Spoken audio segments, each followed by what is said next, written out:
इस कालखंड के प्रथम शिव के शिष्य और हम सबों के परम आदरणीय हमारे वर्ण गुरु भ्राता साहब श्री हरिनानंद जी के चरणों में मेरा प्रणाम है।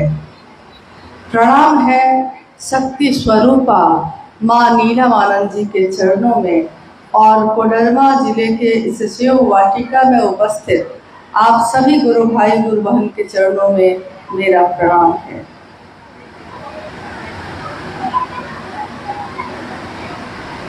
हम सबका सौभाग्य है कि आज अपने गुरु शिव के लिए यहाँ आप सबों के समक्ष आने का मौका मिला और इस शिव वाटिका से, इस हॉल से हम सब की कुछ ऐसी याद जुड़ी है कि जब से हम लोग यहाँ बैठे हैं हर पल हम उस पल को याद कर रहे हैं जब आज से लगभग 9 वर्ष पहले 2015 में इसी शिव वाटिका में सशरीर वर्ण गुरु भ्राता हम सबके समक्ष आए और एक शिव गुरु संगोष्ठी उस समय भी हुई थी। आज भी सूक्ष्म रूप में हम सब उनके साथ ही यहाँ उपस्थित हैं और उन्हीं के दिए हुए इस संदेश शिव मेरे गुरु हैं आपके भी हो सकते हैं, इस संदेश को लेकर आप भी चल रहे हैं, हम सब भी चल रहे हैं। यानी हम सब के मन का संकल्प भी एक ही है। और इस हॉल में उपस्थित साहब ने उस दिन कहा था कि कोडरमा जिले में महादेव का काम आप लोग के द्वारा बढ़े, मैं इसकी शुभकामना देता हूँ। मेरे गुरु शिव का ये आशीर्वाद है, ये दया है कि वो यहाँ इसको बढ़ा ले। और आज जब हम लोग इस जिले की स्थिति को देखते हैं, काम बढ़ जाना, महादेव के काम का विस्तार हो जाना, ये तो महादेव की दया से ही होता है। और उसके साथ साथ एक निष्ठ बने रह जाना, मतलब दिल दिया है एक को तो उसी के हो जाना जीवन भर के लिए, ये भी बहुत जरूरी होता है। नहीं तो पता चलता है कि जीवन भर प्यास में ही घूमते रह गए, प्यासे ही बने रह गए। कभी यहाँ गड्ढा खोदा, यहाँ पानी नहीं मिला तो किसी ने कहा कि चलो वहाँ भी खोद लेते हैं, तो कुछ देर के बाद हम दूसरी जगह भी खुदाई शुरू कर देते हैं। नतीजा होता है कि कहीं से भी पानी नहीं मिलता और प्यास नहीं बुझती। इसलिए बहुत जरूरी है कि एक विचार पे खड़े रह जाना, जिसके बारे में आपने अभी सुना है थोड़ी देर पहले। शिव शिष्यता की व्याप्ति, उसकी पृष्ठभूमि और उसका प्रयोजन क्या है, क्यों शुरू हुई ये शिव गुरु चर्चा। क्या शिव इससे पहले भगवान नहीं थे? भगवान थे, लेकिन मेरे और आपके नहीं थे। क्या इससे पहले शिव की पूजा नहीं होती थी? होती थी, लेकिन मेरे दिल के धड़कनों में वो नहीं धड़कते थे। पूजा कर्म कांड में ही शामिल रह गई, हमारे दिल तक वो प्रवेश नहीं कर सकी। लेकिन आज हम कुछ भी नहीं करते, कोई कर्म कांड नहीं। सही कहा कि कोई शास्त्र नहीं पढ़ा हम लोगों ने, कोई उपनिषद और पुराण और वेद नहीं पढ़े हमने। जाना है कि ऐसी किताबें हैं, लेकिन पढ़ने का मौका नहीं मिला और कभी पढ़ने नहीं आया। पढ़ा भी है तो अब दिल में महादेव के प्रति ही आकर्षण इतना ज़्यादा है कि दूसरी चीज़ें अब अच्छी ही नहीं लगती। लेकिन उन चीज़ों में भी हम ढूंढते भी हैं तो किसको? शिव को, महादेव को, कि मेरे महादेव के लिए उसमें क्या लिखा हुआ है। तो आज 1974 में शिव को गुरु मानने के बाद साहब श्री के द्वारा जो यात्रा शुरू हुई, वो आज 2024 में हम लोग खड़े हैं। ये यात्रा अनवरत चल रही है, विस्तार पा रही है, फैलती ही जा रही है, बढ़ती ही जा रही है, इसकी गति भी तीव्र होती ही जा रही है। अभी आप लोग इस हॉल में 9-10 बजे से तो जरूर बैठे होंगे। स्वाभाविक है, प्यास भी लगती है, बाहर भी जाना पड़ता है। लेकिन अभी कुछ गुरु बहन लोग पानी का बोतल भी बांट रही थी, तो मुझको याद आया कि अभी कुछ वर्ष पहले तक हम लोग उपवास तो करते ही थे। नहीं, ज्यादातर लोग सोमवार का, एकादशी का या बहुत सारे व्रत का उपवास करते ही थे, निर्जला करते थे, पानी भी नहीं पीते थे। क्योंकि आपको पता है कि पानी नहीं पीना है तो प्यास भी नहीं आती है। देखिए मन की मजबूती का क्या असर होता है। मन को अगर पता हो कि पानी आज हमको नहीं पीना है तो मन एक कोने में जाके बैठ जाता है, पानी नहीं मांगता, प्यास नहीं लगती उसको, क्योंकि उसको पता है कि पानी पीना नहीं है।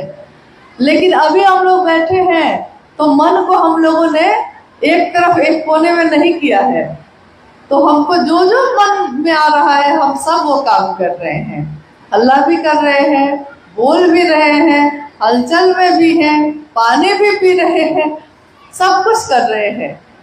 लेकिन आप सोचिए कि अगर हमारे मन में कोई एक भाव, कोई एक विचार बहुत तेज, बहुत गहरा हो जाता है तो बाकी चीजें हम भूल जाते हैं। आइए हम लोग बात करते हैं जो इस संगोष्ठी का उद्देश्य है। ये बहुत कीमती वक्त है, हमारा भी और आपका भी। वक्त हमेशा कीमती ही होता है, बेशकीमती होता है। कहिए कि महादेव की बनाई हुई हर चीज बेशकीमती होती है। एक बार एक व्यक्ति ने कहा, कुछ लोग बैठे हुए थे, उन्होंने देखा कि एक व्यक्ति भागा जा रहा है, दौड़ा जा रहा है नदी की तरफ। तो 2-4 लोग उसके पीछे दौड़े। क्या बात है, क्यों दौड़े, भागे जा रहे हैं? उस व्यक्ति ने कहा कि अब मैं आज मर जाऊंगा। क्यों? क्योंकि मेरे जीवन में कुछ नहीं है, अब मेरे पास 1 रुपया नहीं है, मैं न खा पा रहा हूँ, न अपने परिवार को चला पा रहा हूँ, और कष्ट ही कष्ट है, दुख ही दुख है, इसलिए आज मैं जीवित नहीं बचूंगा, नदी में कूदकर अपनी जान दे दूंगा। एक व्यक्ति ने कहा कि ऐसा करते हैं कि यहाँ एक बहुत अमीर व्यक्ति रहते हैं कि जब तुम अब मर ही जाओगे तो ऐसे भी तो तुम्हारा देह जो है खत्म हो जाएगा। तो उस व्यक्ति ने कहा कि हाँ, खत्म तो हो जाएगा, जब मर ही जाएंगे हम तो मेरा शरीर तो खत्म हो गया ना, फिर तो उसकी कोई उपयोगिता है नहीं। तो उस व्यक्ति ने कहा कि ठीक है, जब मर ही जा रहे हो तो ऐसा करो कि हमको पैसे की बहुत ज्यादा जरूरत है, तो तुम्हारी जो आंख है उसको अगर हम बेच देंगे तो हमको कुछ पैसा मिल जाएगा, तुमको तो ऐसे भी मरना ही है, तो अपनी आंख जरा मुझको दे दो ताकि मैं बेच लूं। तो एक बहुत अमीर व्यक्ति का बेटा था जिसको आंख नहीं थी, वो चला गया उसके पास, और वहां जाकर वो कहने लगा कि ये व्यक्ति अपना जीवन खत्म करने जा रहे हैं, तो इनसे मैंने कहा कि अपनी आंख जो है आपके बेटा को दे दे, तो इसके बदले में आप क्या कीमत देंगे? जो सामने व्यक्ति था वो काफी अमीर था, लेकिन बेटे को आंख नहीं थी, तो वो किसी भी कीमत पे लेने के लिए तैयार हो गया। उसने कहा कि जो कीमत मांगेगा 100 कीमत मैं दूंगा, लेकिन बस आंख मिल जाए। अब अभी जो व्यक्ति अभी अपना जान देने जा रहा था, आत्महत्या के लिए दौड़ा जा रहा था, उसको लगा कि मेरी आंख इतनी कीमती कैसे हो गई। तो उसने कहा कि कितना देंगे? तो उसने कहा कितना चाहिए? 10 लाख, 5 लाख, 1 करोड़ चाहिए? क्या चाहिए? जो मांगोगे सो दूंगा। तो उस व्यक्ति को लगा कि जब मेरी एक आंख इतनी कीमती है तो हम ये क्या करने जा रहे थे? यानी एक ऐसी चीज जो बेशकीमती है, जिसकी कीमत दुनिया में नहीं लगाई जा सकती, शिव की बनाई हुई हर चीज बेशकीमती है। चाहे वो मेरा शरीर हो, चाहे वो मेरी आंखें हो, चाहे वो आकाश हो, चाहे वो हवा हो, अग्नि हो, जल हो, मिट्टी हो, यानी कि हर चीज बेशकीमती है। अब आप ये बताइए कि शिव की शिष्यता की कीमत क्या है? हर चीज की धरती पे, इस जगत में कीमत होती है, हर चीज की कोई ना कोई कीमत होती है। शिव को गुरु मानना, शिव का शिष्य बन जाना, इसकी कीमत क्या है? अभी जब अनु भैया आप लोगों से बात कर रहे थे तो उन्होंने एक प्रश्न पूछा, तो आप सबने हाथ उठाए थे अपने। प्रश्न ये था कि शिष्यानुभूति एक छोटी सी किताब है जो सन 1990 के दशक में साहब हरिंद्रानंद जी ने लिखी थी और उसको छपवाया गया था। छपवाने के बाद उसको लोगों में वितरित किया गया, दिया गया, ताकि वो भी पढ़े इस चीज को। और अभी अभी अनु भैया ने आपसे जब पूछा कि क्या शिष्यानुभूति आपने पढ़ी है, तो कुछ लोगों को छोड़ के ज्यादातर लोगों ने हाथ उठाए थे। हालांकि मुझको विश्वास नहीं हुआ कि इतने लोगों ने शिष्यानुभूति पढ़ी है, क्योंकि अगर शिष्यानुभूति क्या है? शिष्यानुभूति शिव शिष्य हरिंद्रानंद जी के दिल की आवाज है, उनकी अपनी अनुभूति है, जो उनको गुरु मानने के बाद, शिव को गुरु मानने के बाद मिली। उस अनुभूति को उन्होंने उस किताब में लिख दिया है। लेकिन तब भी ये याद रखना चाहिए हम लोगों को कि जिसके लिए हमारी जो भावना होती है, जो भाव होता है, उसको अगर आप शब्दों में बोलना चाहिए या लिखना चाहिए, तो न तो आप पूरा बोल पाइएगा, न तो आप पूरी तरह लिख पाइएगा। एक माँ अपने बच्चे को प्रेम करती है। अब उस माँ से पूछिए कि नहीं, तुमको लिख के बताना पड़ेगा कितना प्रेम करती हो, कैसे करती हो, क्या करती हो, तो वो माँ जो भी लिखेगी, जो भी उस किताब में लिखेगी, वो क्या होगा? उसके हृदय की, उसके दिल की एक झलक होगी, पूरा का पूरा हृदय नहीं होगा। तो शिव शिष्य हरिंद्रानंद जी की लिखी हुई किताब शिष्यानुभूति एक झलक है एक शिव के शिष्य की, लेकिन उस झलक में आग है, उस झलक में तपिश है, दाह है उसमें। जैसे आपने देखा होगा हमारे गांव में, अभी तो गर्मी आ गई, लेकिन थोड़ा ठंड का मौसम होता है तो हम लोग कभी लकड़ी जलाते हैं आग तापने के लिए, पुआल भी जलाते हैं, फूस भी जलाते हैं। कभी कभी लकड़ी गीली रहती है, बहुत बड़ी लकड़ी है, लेकिन लकड़ी भीग गई है ओस से, उसको आप जला रहे हैं, आग लग रही है, उसमें थोड़ी थोड़ी आग है, धुआं ज्यादा है, आग कम है, और पूरा दिन वो लकड़ी जलती रह गई, लेकिन किसी को धाग नहीं मिला, किसी को गर्मी नहीं पहुंचा सकी।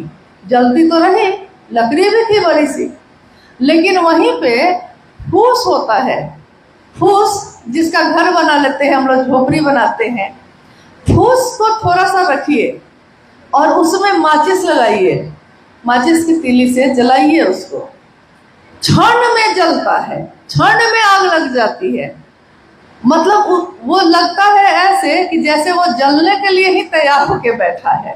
किसी ने आग लगाई और वो जला तो धू धू जलने लगता है। वो धीरे धीरे नहीं जलता है, उसका जीवन छोटा है, लेकिन जलता है तो धू धू जलता है, लोगों को उतने ही क्षण भर के जीवन में आग की तपिश भी दे देता है, रोशनी भी दे देता है। और गीली लकड़ी भी जलती है, पूरे दिन जलती रही, न रोशनी दे सकी, न तो तपिश दे सकी। एक शिव के शिष्य का जीवन भी ऐसा ही होता है। शिव शिष्य बनकर जीना, शिव को गुरु बनाकर जीना। कहते हैं कि गुरु जीवन जीने की कला सिखाते हैं। गुरु जीवन जीने की कला मतलब क्या? जीवन तो एक जानवर भी जीता है, जीवन तो एक सामान्य मनुष्य जो जन्म लेता है जीता है, लेकिन सुबह से शाम होती है और जिंदगी यूं ही तमाम होती है। सुबह से शाम हो जाती है, रात दिन खटते खटते, घर का काम करते, खाना बनाते, खेत में जाते ही जीवन खत्म हो जाता है। लेकिन हम कभी भी नहीं समझ पाते कि मेरे जन्म लेने का कारण क्या है, मैं कौन हूँ, कहाँ से आया हूँ, क्यों आया हूँ। जब लाखों लोग इस धरती पे थे ही तो मैंने भी क्यों जन्म ले लिया? लाखों लोग तो थे ही, और भी आ जाएंगे तो क्या हो जाएगा। लेकिन गुरु शिव जब होते हैं तो वो पूरे जीवन को जीने की कला सिखा देते हैं। अब उसी जीवन में दुख है, सुख है, कष्ट है, परेशानी है, लेकिन उस जीवन में हमारे होठों पे मुस्कान है। सुख और दुख सब है, परेशानियां भी हैं, जो चीजें पहले थी वो अब भी है, लेकिन जीवन बदल गया क्योंकि हमारा मन बदल गया, हमारा अंतर बदल गया। तो जब इनर अंतर बदल जाता है तो आदमी में परिवर्तन होता है। जब उसका अंदर का जो व्यक्तित्व है वो बदलता है तो उसके बोली में, उसके आचरण में ये सारी चीजें परिलक्षित होती हैं, दिखाई देती हैं। और क्या बदल जाता है ऐसा? क्योंकि हम लोगों ने कोई ज्ञान नहीं लिया है, न तो गणित पढ़ा है, न तो विज्ञान पढ़ा है, कुछ भी नहीं जाना है। ये मंच भी है तो इस पे कोई विद्वान नहीं है, ये तो गुरु का मंच है और इस मंच पे शिष्य लोग बैठे हैं, अपने गुरु की बात कर रहे हैं। कुछ भी बदला नहीं है। बस इतना ही हो गया कि जिस जीवन में हम बात ही करते रहते थे, हमेशा बात करते रहते थे, खेत पे गए हैं तब भी बात की है, लेकिन किस बारे में? खेत पे गए हैं खेत का खुदाई करने, उसमें पौधा लगाने, लेकिन जितनी देर वहां रहे हैं सब कोई काम करते करते, उतनी देर में हम लोगों ने केवल दूसरों की शिकायत की। मेरा पड़ोसी ऐसा करता है, तो मेरी ननद ऐसा, तो मेरी भाभी ऐसी, मेरी बहू ऐसी, तो बहू वहीं पे दूसरे खेत में बात कर रही है कि मेरी सास ऐसी। मतलब कि हम बात तो बहुत करते थे पहले भी, लेकिन हमारे बात का विषय क्या था? विषय ये था कि हम दूसरों के बारे में केवल खराब बोल रहे थे। क्या बोल रहे थे? कि वो खराब है, कि वो अच्छा है। लेकिन जिसके बारे में हम बोलते थे वो सुनता नहीं था, वो तो वहां नहीं रहता था, लेकिन हम बोल रहे हैं तो बोल कौन रहा है? जो बोल रहा है वही सुन भी रहा है। तो इसका असर ये होता था कि हमारे जीवन पे भी इस बात का असर था, जीवन में भी वही चीजें होती थी। कभी कभी आपके साथ ऐसा हुआ होगा कि कभी ऐसे व्यक्ति आपके जीवन में आते हैं कि उनको देख के आप कहते हैं कि देखा इसका चेहरा कैसा है, तो दूसरा पूछता है क्यों, कैसा है? तो लगता है ना कि अंदर से बहुत ही खराब आदमी है। तो दूसरा बोलता है कि अरे कितना सुंदर चेहरा है। पहला बोलता है चेहरा सुंदर है, लेकिन इसका मन का जो गंदगी है ना, ये इसके चेहरे को खराब कर दिया है। यानी कि मन अगर साफ है तो काला और कुरूप व्यक्ति भी सुंदर लगता है, और मन अगर खराब है किसी का तो गोरा और सुंदर आदमी भी खराब लगता है। यानी मन तो हर जगह महत्वपूर्ण है। उसी मन में साहब हरिंदर जी ने शिव का प्रवेश करवाया। उन्होंने कहा शिव आज भी गुरु हैं, शिव जो भगवान है वो हमारे आपके अपने गुरु हो सकते हैं।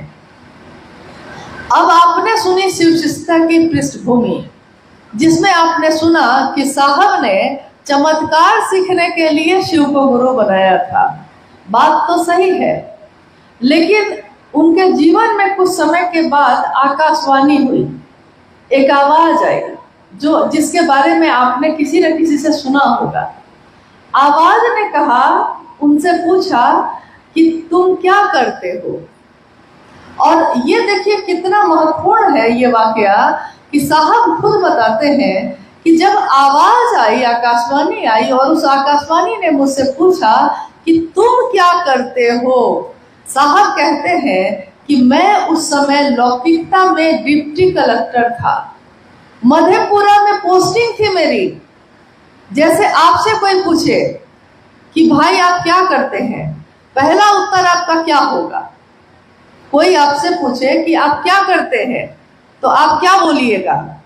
जो डॉक्टर है वो कहेगा कि हम डॉक्टर हैं, कोई शिक्षक है तो कहेगा कि हम मास्टर हैं, कोई इंजीनियर है तो कहेगा कि इंजीनियर है, कोई घरेलू कामकाज की देखभाल करता है तो वो गुरुवान कहेगी कि हम घर को देखते हैं, घर की देखभाल करते हैं।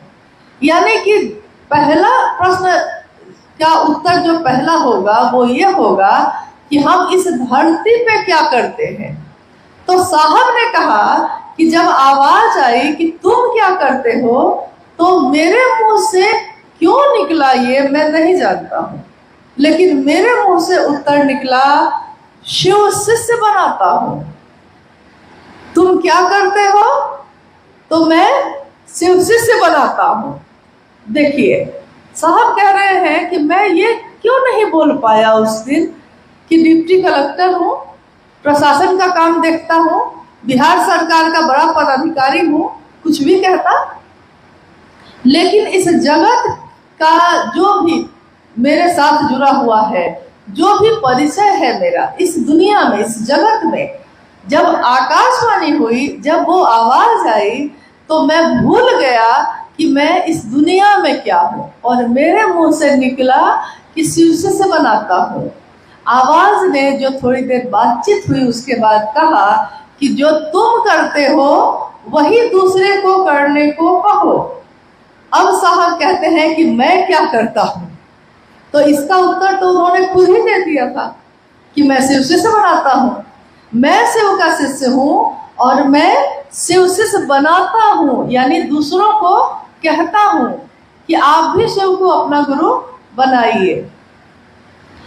कभी भी अगर साहब के साथ हम लोग बैठे होते और साहब से एक बार हम लोगों ने पूछा कि आखिर आपके मुंह से यही बात क्यों निकली, साहब ने कहा वही तो मैं भी ढूंढ रहा हूं आज तक कि मेरे मुंह से ये बात क्यों निकली। तो उन्होंने कहा कि एक जहाज की घटना है, उसको सुनो। एक पानी के जहाज पे बहुत सारे यात्री बैठे थे और जहाज जो था पानी में जा रहा था। पानी का जहाज पानी में चल रहा है, अब बहुत गहरा है, समंदर है, सागर में चल रहा है, समंदर में पानी का जहाज चल रहा है। अचानक एक बच्चा रेलिंग पे लटक के नीचे देख रहा था। अचानक एक बच्चा पानी में गिर गया, फिसल गया, गिर गया। अब जहाज के सारे लोग इकट्ठे हो गए और चिल्लाने लगे बचाओ बचाओ बचाओ, लेकिन कूदने के लिए कोई तैयार नहीं था। तभी लोगों ने देखा कि एक सरदार जी सीधे पानी में कूद गए हैं और बच्चे को बचा रहे हैं। तो लोग उनका जो है साहस बढ़ाने लगे, वाह सरदार जी, वाह वाह वाह, आपने बच्चे को बचा लिया, बचा के ले आइए। सरदार जी बेचारे जैसे तैसे तैरते हुए उस बच्चे को बचाकर जहाज पर लेकर फिर से चढ़ गए, रस्सी लटकाई गई, चढ़ गए जहाज पे। अब लोग जो है सरदार जी की बहुत शाबाशी उनको देने लगे, कहने लगे कि आपने कमाल किया, किसी को साहस नहीं हुआ कूदने का, आप कैसे कूद गए। सरदार जी ने कहा कि मैं भी उसी को ढूंढ रहा हूँ कि मुझको धक्का किसने दिया था, इसमें पानी में मुझको धक्का किसने दिया था, मैं भी उसी को ढूंढ रहा हूँ, क्योंकि मुझको कूदने का साहस नहीं था, किसी ने मुझको धकेल दिया। जब धकेल ही दिया, गिर ही गया पानी में, तो सोचा कि अपनी जान भी बचा लूं और दूसरे की भी बचा लेता हूँ। साहब ने कहा कि यार मेरे साथ भी ऐसा ही हो गया, मुझको नहीं पता कि क्यों, किसने मुझसे बुलवा दिया, लेकिन जब बुलवा ही दिया, शिव से बनाता हूँ, तो अब मिजाज बना लिया कि जब बोल ही दिया है तो मर्द की जबान है, अब बदलेगी नहीं। उसमें उन्होंने फिर कहा कि मर्द की जबान समझते हो, एक बार जो बोल, मर्द की जबान मतलब पुरुष और स्त्री वाली बात नहीं है, मिजाज की बात है कि मिजाज वैसा है कि बोल दिया तो बोल दिया, अब पीछे नहीं हटूंगा। लेकिन ये शिव शिष्य का वादा है, ये शिव शिष्य की बोली है। नहीं तो एक अपराधी आया अदालत में, तो जज ने कहा कि कितने साल के हो तुम? उस अपराधी ने कहा जी हुजूर 28 साल के हैं। अच्छा, इसको सजा दी जाती है, जेल भेजिए। जज ने सजा दे दी, अपराधी जेल चला गया। फिर जेल से छूटा, फिर कोई अपराध किया, पकड़ा गया, फिर से उसी कोर्ट में लाया गया उसको। लगभग 10 साल बाद जज ने फिर पूछा उम्र क्या है तुम्हारी? तो उसने कहा हुजूर 28 साल। जज ने कहा कि क्या बोलते हो, तुम वही हो ना जो 10 साल पहले भी आए थे और फिर वही अपराध किया है और फिर आए हो, और 10 साल बाद मैं तुमसे पूछ रहा हूँ कि उम्र क्या है तुम्हारी, तो तुम कहते हो कि हुजूर 28 साल। दिमाग ठीक है तुम्हारा? तो उस कैदी ने, उस अपराधी ने कहा हुजूर आपके सामने पहली बार कसम खाए थे कि जो बोलूंगा सच बोलूंगा, सच के सिवा कुछ नहीं बोलूंगा, तो पहली बार में 28 साल कह दिया है, तो मर्द की जबान है, अब पलटेंगे नहीं, अब नहीं बदलेंगे हम लोग। वही साहब ने कहा कि जब एक अपराधी ऐसा कर सकता है तो मैं शिवकाशी सहेंद्रानंद अपनी बात से अब वापस नहीं जाऊंगा।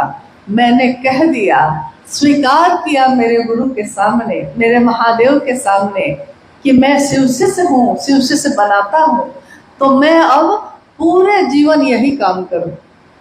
और उन्होंने सन 1974 में शिव को गुरु मानने के बाद लोगों के जीवन में महादेव की शिष्यता का दान देना शुरू किया। आज 2024 इतने वर्ष बीत गए, लेकिन कितनी तेजी से महादेव की शिष्यता बढ़ती ही चली जा रही है। अब ये है संगोष्ठी। संगोष्ठी का अर्थ आप जानते होंगे, एक छोटी बैठक नुमा, एक कार्यशाला, एक बैठक कह सकते हैं आप इसको, जिसमें हम सब इस बात पे विचार करते हैं कि जो काम हम लोग कर रहे हैं, इस काम को करने के पीछे हमारा मकसद क्या है, उद्देश्य क्या है, और इस काम को हम कैसे करें।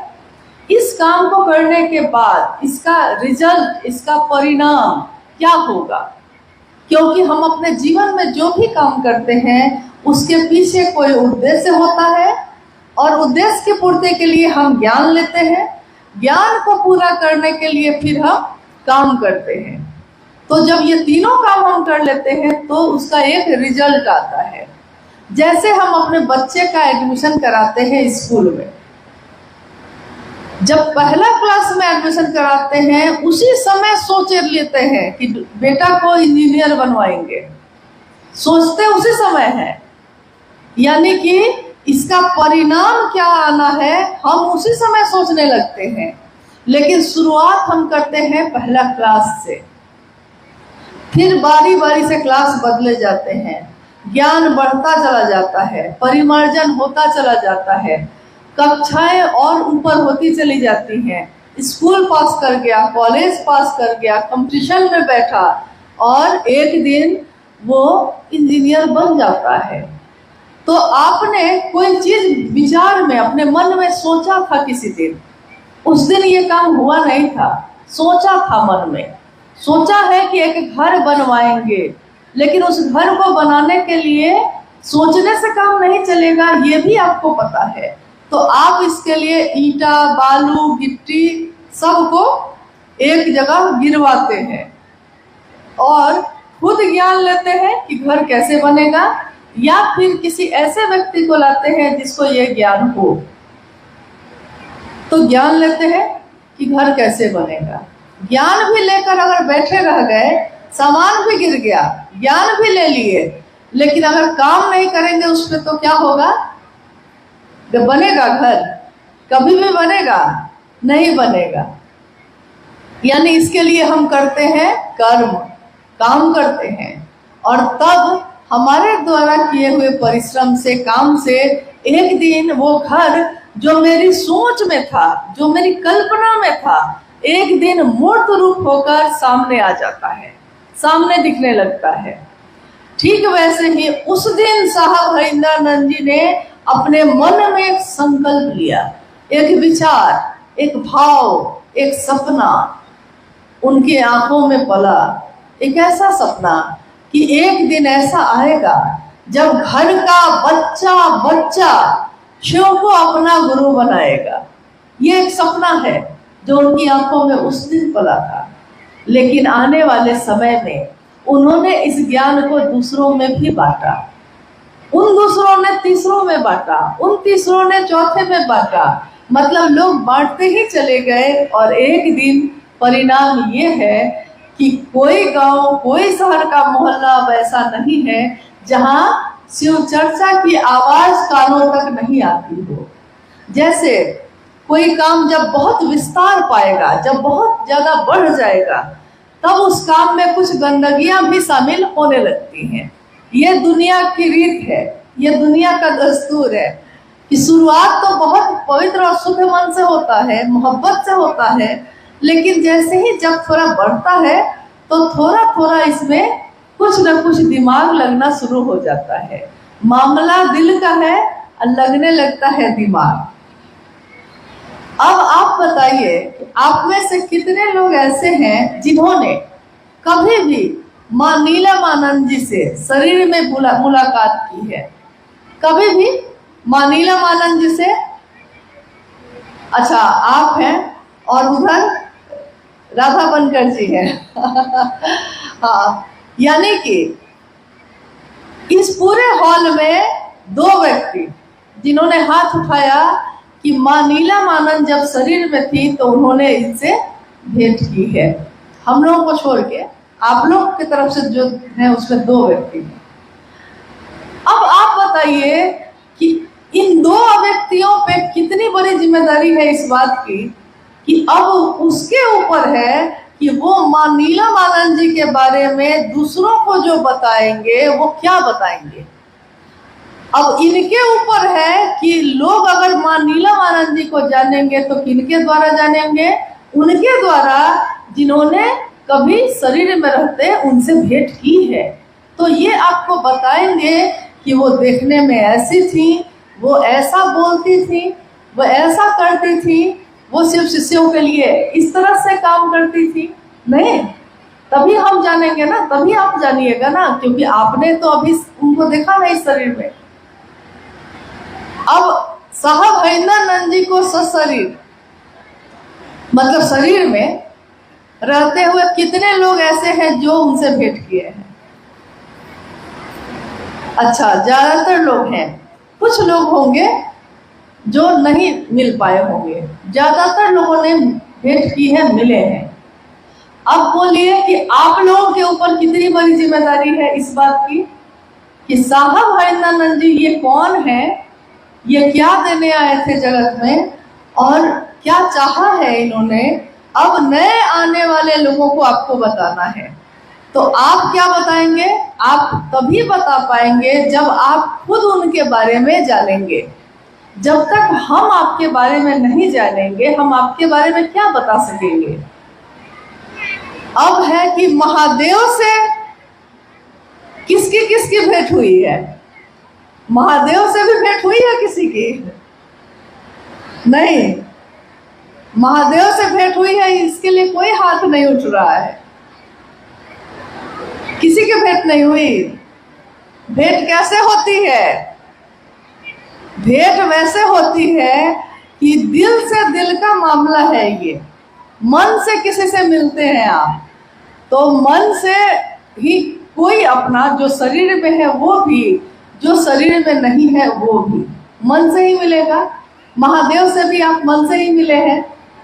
तो इतना साहस नहीं हुआ कि कम से कम कहते हैं कि अरे झूठा ही सही पल भर के लिए कोई हमें प्यार कर ले, झूठ ही सही, लेकिन झूठ झूठ भी अगर कहिएगा ना, अच्छी बात कहिएगा तो मन को अच्छा ही लगता है। जैसे कोई आया है, अब आ गया है आपके घर में, आप उसको याद नहीं कर रहे थे, लेकिन सामने आया तो बोलते हैं आप, अरे देखिए आप आ गए, अभी अभी आप ही को याद कर रहे थे। तो सच्चाई तो यह है कि आप याद नहीं कर रहे थे, लेकिन झूठ ही बोला है कम से कम, तो सामने वाले को तो सुख दिया ना आपने, खुश हुआ, सच में हमको याद कर रहे थे, बड़ा खुश हुआ। हाँ, तो महादेव को कम से कम झूठा ही सही कह देते अभी आप कि हाँ हम सब मिल लिए हैं, नहीं। तो महादेव से हम मिल सके इसके लिए है ये तीनों सूत्र, शिव को गुरु बनाना और ये तीनों सूत्र करना। यानी कि शिव की शिष्यता की पृष्ठभूमि क्या है? पृष्ठभूमि ये है कि आगे आने वाले लोग जो जगत में आएंगे वो शिव को अपना गुरु बनाएंगे। कैसे, कौन सी विधा काम करेगी? क्योंकि आप कह सकते हैं कि जब साहब हरिनंदन जी ने शिव को गुरु बनाया था तो उन्होंने 3 सूत्र किसी से नहीं पाया था। क्या उनके पास 3 सूत्र थे? क्या साहब हरिनंदन जी के पास सन 1974 में जब उन्होंने शिव को गुरु बनाया तो साहब हरिनंदन जी के पास 3 सूत्र थे? नहीं थे। लेकिन जिसके पास 3 सूत्र नहीं होगा और कोई बताया भी नहीं है, वो करेगा क्या? करेगा क्या? पहला सूत्र कहता है कि अपने गुरु शिव से दया मांगिए, मन ही मन। यहाँ भी मन से कहा गया, मन ही मन अपने गुरु शिव से दया मांगिए। तो हम मन ही मन महादेव से दया मांगते हैं। कोई शिव का शिष्य होगा और कोशिश करेगा और कोई काम नहीं होगा, फिर कोशिश करेगा, नहीं होगा, क्या करेगा तब? जब लाख कोशिश के बाद भी हमसे काम नहीं हो सकेगा तो मेरा मन जब हार जाएगा, थक जाएगा, तो हम क्या करेंगे? हम दया ही तो मांगेंगे, क्योंकि जब हमसे कुछ हो ही नहीं रहा है तो एक ही उपाय बचा ना कि हे महादेव आप हम पे दया करिए, अपने शिष्य पे दया करिए। तो जब तीनों सूत्र नहीं थे साहब के पास और उनका मन हर जगह से धोखा खा रहा था, ठोकर खा रहा था, तो एक दिन हार कर उनके मन में महादेव से यही पुकार लगाई थी, हे शिव आप मेरे गुरु हैं, मैं आपका शिष्य हूँ, मुझ शिष्य पर दया कर दीजिए। दूसरे सूत्र में हम शिव की चर्चा करते हैं। अब अभी अभी आपने सुना कि शिव की चर्चा, पूर्व में शिव की चर्चा का प्रचलन नहीं था, लेकिन शिव की कथा का प्रचलन था। जैसे राम कथा, कृष्ण कथा या शिव पुराण की कथा, ये सब तो प्रचलन हजारों साल से है। हर जगह गांव देहात में भी हम लोग के यहाँ होता था, नहीं होता था? शिव कथा कहा लेते हैं, पूजा रख लेते हैं। लेकिन शिव चर्चा ये शब्द जो है ये कब आया? जब शिव शिष्यता की व्याप्ति होने लगी, शिष्यता बढ़ने लगी, शिव की चर्चा का विस्तार होने लगा, तो साहब ने ये बात कही कि ये क्या है, ये जो बातचीत है आपस की, इसको क्या कहते हैं? इसको कहते हैं शिव चर्चा। अब साहब कहते हैं कि मेरे गुरु शिव ने इतना ही कहा था कि तुम जो करते हो दूसरे को करने को कहना। अब उन्होंने ये नहीं कहा था कि शिव की चर्चा करने में फोटो भी लगाना, प्रसाद भी चढ़ाना, नाच गाना भी करने लगना, नहीं, बाजा भी लगाइए लेना। ये सारी बात तो मेरे गुरु महादेव ने नहीं कही थी मुझको। उन्होंने तो कहा था कि हर व्यक्ति से बात करे, क्योंकि बात करने से ही सबसे ज्यादा सामने वाला आपकी बात को ग्रहण कर सकेगा, सुन सकेगा। बाजा लगाना गलत नहीं है, आपको जरूरत है बाजा लगाइए। तस्वीर या प्रसाद रखना गलत नहीं है, ये तो प्रचलन हजारों साल से आया है। लेकिन शिव चर्चाओं में जब आप जाते हैं 2 या 3 घंटे के लिए, और उसमें अगर हम ये सारे कर्मकांड करने लगेंगे तो 2 घंटे का समय है। अब उसी 2 घंटा में बारी बारी से सबको चर्चा भी करनी है, और मेरे महादेव का कैसे काम बढ़े इस पर भी बात करनी है। तो उसी 2 से 3 घंटे में ये सारे काम करने हैं। अगर आपके पास है ये चीजें आप तो कर लीजिएगा, लेकिन साहब हरिनंदन जी के पास तो बहुत सारी चीजें थी। डिप्टी कलेक्टर ही थे, उनकी पत्नी राजमणि नीलम आनंद राज परिवार की बेटी ही थी। अभी आपने सुना कि मां नीलम आनंद जी का ननिहाल था मसनौडी, इसी कोडरमा जिले में, और काफी समृद्ध परिवार रहा है। तो किसी चीज की कमी थी क्या उनको? वो अगर शिव चर्चा कराते तो क्या क्या रखते वहां? अगर साहब और दीदी माँ शिव चर्चा का आयोजन करें तो उनको क्या क्या रखना चाहिए? उनके पास तो थी ना भाई, सब कुछ, सारी व्यवस्था थी ना। लेकिन उन्होंने कभी भी ऐसा नहीं किया। उन्होंने ऐसा किया जो गरीब से गरीब आदमी भी जिस काम को कर सकता हो। यानी राज परिवार की बेटी, डिप्टी कलेक्टर की पत्नी अखबार बिछाकर जमीन पर बैठी। क्यों? उनके लिए तो सोफा था, वो क्यों बैठी थी अखबार पे उस दिन? इसलिए बैठी क्योंकि अगर वो नीचे बैठेंगी तब नीचे घास पे बैठने वाले लोग, झोपड़ी में रहने वाले लोग तब उनकी बात सुनेंगे। इसके लिए आपको उनके स्तर पे बैठना होगा, आपको उनके स्तर पे जाके बात करनी होगी, तभी वो आपकी बात को सुनेंगे, तभी वो आपको अपना समझेंगे। और अगर आप कहेंगे कि नहीं ये सारी चीजें भी रखनी है, प्रसाद भी रखना है, फोटो भी रखना है, 500 का बाजा भी लगाना ही पड़ेगा तुमको, अगर बाध्यता होगी तो याद रखिएगा बहुत सारे लोग तो शिव चर्चा करेंगे, लेकिन बहुत सारे लोग इससे वंचित हो जाएंगे।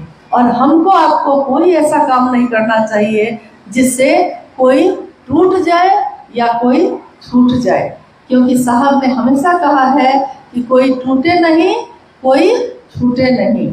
न कोई टूटना चाहिए मेरी बात से, न कोई छूटना चाहिए। वो भले हमको छोड़ दे, लेकिन मैंने शिव को गुरु बनाया है तो मेरा यह कर्तव्य है कि मेरे तरफ से ये काम नहीं होना चाहिए।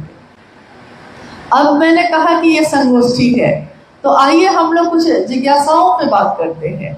एक सामान्य जिज्ञासा है बहुत गुरुवानों के तरफ से, इस पर भी रखा दीदी बात हुई की है।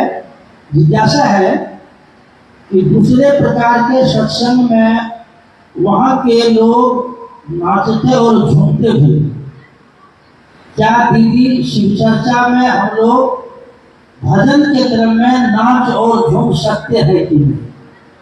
दीदी का इस पर वो भी है, लेकिन हम दीदी से पुनः निवेदन करेंगे। अच्छा। कि प्रश्न है यदि आप लोगों का कि दूसरे प्रकार के सत्संग में वहाँ के लोग नाचते और झूमते हैं, क्या शिव चर्चा में हम लोग नाच और झूम सकते हैं कि नहीं?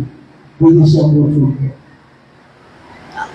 आप इस संगोष्ठी में बैठे हैं, शिव चर्चा ही हो रही है यहाँ पे, लेकिन गीत भी हुए हैं, संगीत भी बज रहे हैं, लेकिन क्या हम में से कोई उठ के झूम रहा है? कोई नृत्य कर रहा है क्या?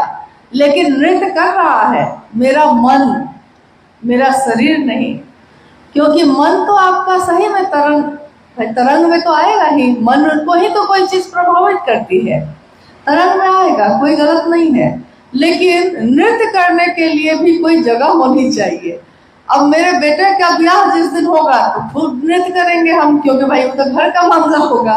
लेकिन हाँ, मेरे ही विवाह में साहब और दीदी की तस्वीर है, लेकिन शिव चर्चाओं में नहीं। शिव चर्चाओं की अपनी एक गरिमा है, एक मर्यादा है। क्योंकि अभी अभी मैंने कहा कि दो गुरु भाई, एक गुरु भाई ने हाथ उठाया कि मां नीलम आनंद जी से वो शरीर में मिले हैं। अब ये दो आदमी पे कितनी बड़ी जिम्मेदारी है ये बताने की कि ये नीलम आनंद जी थी कौन, क्योंकि जो ये बताएंगे उसी से ना आप जानिएगा कि नीलम आनंद जी कौन थी।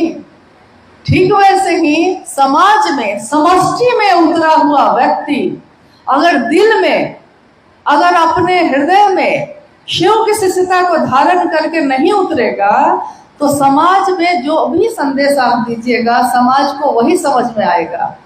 क्या शिव चर्चा नाच और गान है तो आप ही उत्तर दीजिए कि है।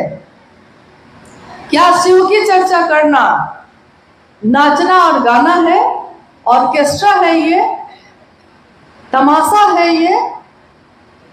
नहीं, क्योंकि साहब की चर्चाओं में भी आपने सुना होगा कि चढ़ के सूली पे मंसूर बोला। मंसूर एक फकीर थे जो कहते थे खुदा है खुदा है। तो वहां के जो राजा थे, बादशाह थे, उसने कहा कि मैं खुद खुदा हूं। मंसूर ने कहा कि नहीं, तुम नहीं हो। तो बादशाह को गुस्सा आया और उसने कहा कि सारे लोग मेरी पूजा करेंगे कि मैं खुदा हूं, लेकिन एक अकेला मंसूर जो है मानने को तैयार नहीं था, और जो ऐसा करता था उसको फांसी की सजा होती थी, सूली पे चढ़ा दिया जाता था। तो उस दिन क्या हुआ कि बादशाह ने उसको सजा दी, सूली पे चढ़ा दिया गया, यानी फांसी के फंदे पे सरेआम सबके बीच फांसी के फंदे पे चढ़ा दिया गया उनको। और चढ़ते चढ़ते मंसूर ने कहा कि इश्क है ये। चढ़ के सूली पे मंसूर बोला कि इश्क है ये, तमाशा नहीं है।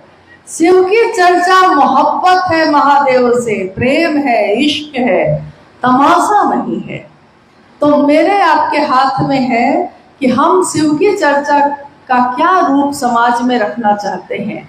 आप जानते हैं अभी का समय डिजिटल युग है, यानी कि आपके छोटे से छोटी चीजों को कोई कैमरा में कैद कर लेता है, कोई वीडियो बना लेता है, कोई फोटो खींच लेता है और यूट्यूब पे डाल देता है, फेसबुक पे डाल देता है। आपके द्वारा की हुई कोई शिव की चर्चा ऐसी होती है जिसको सुन के कोई अनजान व्यक्ति उस पे फेसबुक पे सुना है, लेकिन सुन के उसके मन में भी एक इच्छा पैदा होती है कि हम भी शिव को गुरु बनाते हैं। लेकिन वहीं पे कहीं पे अगर नाच गाना हो रहा है और उसका वीडियो भी बना के किसी ने डाल दिया है, तो अभी कुछ दिनों पूर्व एक पत्रकार ने फोन पे वार्ता के क्रम में मुझसे पूछा कि आपका नंबर बहुत मुश्किल से मिला मुझको, क्योंकि मैं इस पे सर्च कर रहा हूँ कि पिछले 10-20 वर्षों के बीच में ये शिव की चर्चा बहुत ज्यादा बढ़ती चली जा रही है। तो मैं इस पे रिसर्च कर रहा हूँ कि आखिर इस शिव चर्चा के पीछे है क्या, ये क्या है ये शिव चर्चा।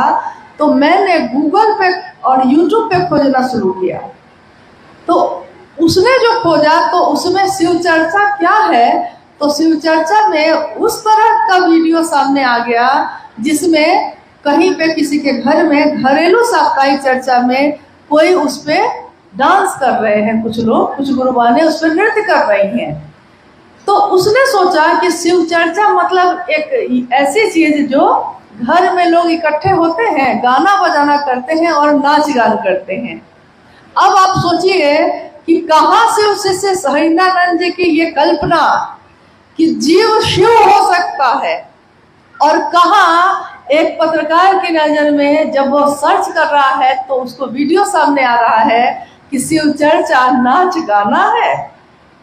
साहब ने कहा कि मैं चाहता हूं कि आप ऐसा काम करिए कि अगर कहीं से आप गुजरिए तो आपको देखकर लोग कहें कि शिव के शिष्य जा रहे हैं। लेकिन आप अभी कहीं से गुजरते हैं तो लोग आपको देख के कहते हैं कि क्या कहते हैं, कौन जा रहे हैं, कौन लोग हैं, शिव चर्चा वाले हैं। जैसे कोई बाजार में बिकती हुई कोई चीज है। शिव शिष्यता तमाशा नहीं है, शिव शिष्यता व्यापार और तिजारत नहीं है, शिव की शिष्यता मोहब्बत का रास्ता है। तो वैसे ही अगर शिव चर्चा में कोई ऐसा करता है, आपका कर्तव्य है कि आप उसको जाकर समझाइए कि आपको ये सब करना है अपने घर में करिए, जो करना है आपको अपने घर में करिए, आपकी इच्छा है। लेकिन शिव की चर्चा में इस तरह की चीजों से बचिए। वहाँ एक मर्यादा है, आपके गुरु की बात हो रही है, आपके गुरु शिव की बात हो रही है, तो शिव की प्रतिष्ठा हमारे आपके हाथ में है। लोग देखकर कहेंगे कि शिव से ये करते हैं। तो बहुत सारे लोग तो अपने घर की बेटी को, अपने घर की अपनी पत्नी को, अपनी माँ को, अपने भाई को शिव चर्चाओं में नहीं भेजना चाहेंगे। कोई भेजना चाहेगा ऐसे जगह पे? नहीं भेजना चाहेगा। इसलिए मेरा अनुरोध है कि अगर कहीं पे ऐसा होता है, क्योंकि हर जगह तो ये नहीं होता होगा, तो कहीं पे अगर ऐसा हो रहा है तो आप जाकर समझाएंगे, हाथ जोड़ के समझाइए, नीचे झुक के समझाइए, तो वो जरूर समझेंगे। अब इक्का दुक्का कोई नहीं समझेगा तो उसको अपने गुरु की दया के आश्रय पे छोड़ दीजिएगा।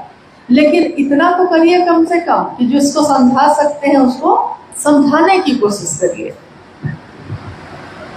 ऐसा तो बहुत है, समय भी धीरे धीरे अपने गति से बढ़ रहा है, लेकिन हम चाहेंगे दीदी से कुछ प्रश्न। बहुत सारे लोगों की जिज्ञासा आई कि शिव की शिष्यता क्रांति नहीं है, जागरण है। कृपया दीदी समझाने का कष्ट है। शिव की शिष्यता क्रांति नहीं है, एक जागरण है। साहब श्री ने ईश्वर को कहा है, दीदी से लोग सुनना चाहते। देखिए, उसी शिष्यानुभूति किताब में एक पंक्ति है कि शिव की शिष्यता क्रांति नहीं, एक जागरण है व्यक्ति के आध्यात्मिक एवं मानसिक तल का। आध्यात्मिक यानी जो ईश्वर की तरफ चलने का रास्ता दिखाए, मानसिक यानी जो मेरे मन में चलता है लगातार। मन क्या है? तो मन विचार को पैदा करने की मशीन है, एक अदृश्य मशीन, दिखाई नहीं देती, लेकिन जो दिखाई नहीं दे रहा है वो हमको आपको नचाए हुए है।